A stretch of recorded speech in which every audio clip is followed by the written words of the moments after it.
आरव और कियारा कॉलेज के दोस्त थे। दोनों हमेशा एक दूसरे से हल्की नोकझोंक करते रहते। क्लास खत्म होने के बाद वही टांग खींचना, लाइब्रेरी में सीट को लेकर झगड़ना और फिर चुपके से हंस देना, उनके दिन ऐसे ही गुजरते। एक दिन अचानक तेज बारिश शुरू हो गई। कैंपस की सारी भीड़ भागकर शेड के नीचे खड़ी हो गई। आरव पहले से वहां था और कियारा भीगते हुए वहां पहुंची। उसके बाल पानी से गीले थे और चेहरे पर हल्की मुस्कान थी। आरव ने मजाक किया, इतनी भीगकर तो लग रहा है जैसे कोई फिल्म शूट हो रही है।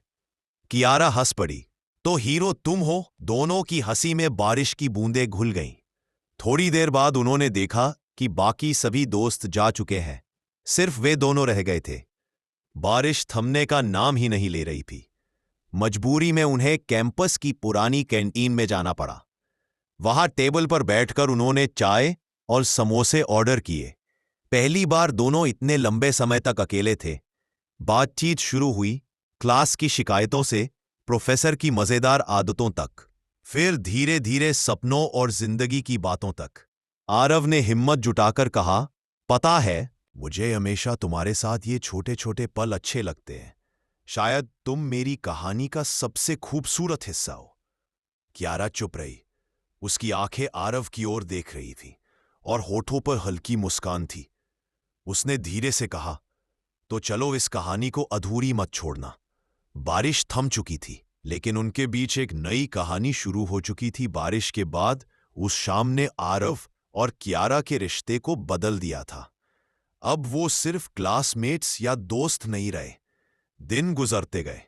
लाइब्रेरी में जहां पहले नोकझोंक होती थी, अब वहां चुपचाप साथ बैठकर पढ़ना और बीच बीच में मुस्कुराकर एक दूसरे को देखना उनकी आदत बन गया।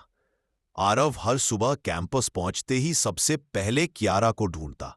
कभी उसके लिए चाय लेकर आता, तो कभी उसकी पसंद की किताब। कियारा भी अब खुलकर उसके साथ अपना वक्त बिताने लगी थी। पहला छोटा इजहार एक शाम कैंपस के गार्डन में बैठे बैठे कियारा ने कहा, तुम्हें पता है, बारिश वाली शाम में डर रही थी कि कहीं ये सब बस एक पल का जज्बात ना हो। लेकिन अब समझ आया है, ये सिर्फ पल नहीं, ये हमारी कहानी की शुरुआत थी।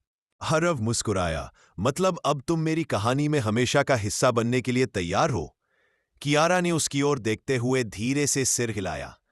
साथ बिताए लम्हे अब दोनों साथ कॉलेज प्रोजेक्ट करते, कैंटीन में एक ही प्लेट से समोसे खाते और शाम को कैंपस के पुराने बरगद के पेड़ के नीचे बैठकर सपनों की बातें करते। आरव अक्सर कहता, मैं चाहता